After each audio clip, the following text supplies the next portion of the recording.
Valley Forge. The very words bring to mind visions of hardship and patriotism. There were no battles fought here. Why is it such a significant chapter in American history? What exactly took place here? I came to uncover the facts, to unravel a mystery. In September 1777, 17,000 British troops advanced to capture Philadelphia, the capital of the colonies. General George Washington and 12,000 Continentals engaged but failed to halt their advance. With the onset of winter, the colonials must find an encampment. General Washington chose Valley Forge, and for good reason.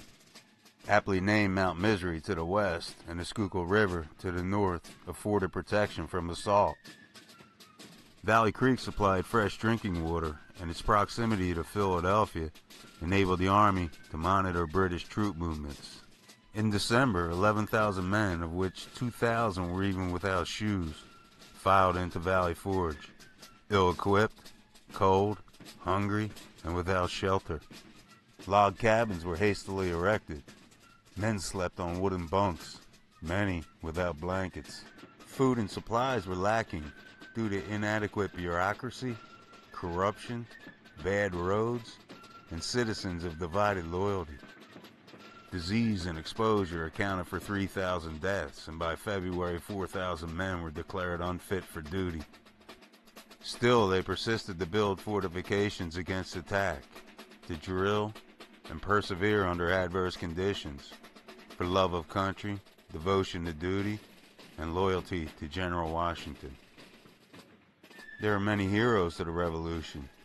Monuments, statues, and inscriptions bear witness to their sacrifice.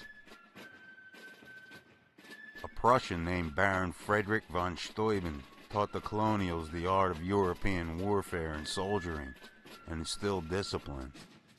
He gave them the ability and confidence to stand their ground against superior forces.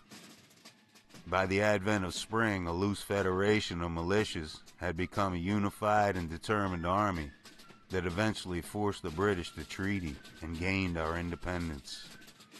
Men of American, European, African, and American Indian descent banded together and gave birth to a nation. Theirs is a story of endurance and total victory against all odds, in the face of uncertainty, starvation, and disease, for love of country, freedom, and liberty. To them, we are eternally indebted. To them, we owe so much. It is our duty as patriots to ensure their sacrifice was not in vain. It is our duty as Americans to keep the fire of liberty burning. The price of freedom is much too steep to take for granted. Sometimes we need to revisit the past to fix our eyes on the future. I worry that some of us take our freedoms for granted, that the lessons of the past are not necessary for our survival as a nation. What could be more necessary in these times? Voices, they cry out from the grave here and they say, wake up. The wolves of tyranny are always in the shadows. Be vigilant.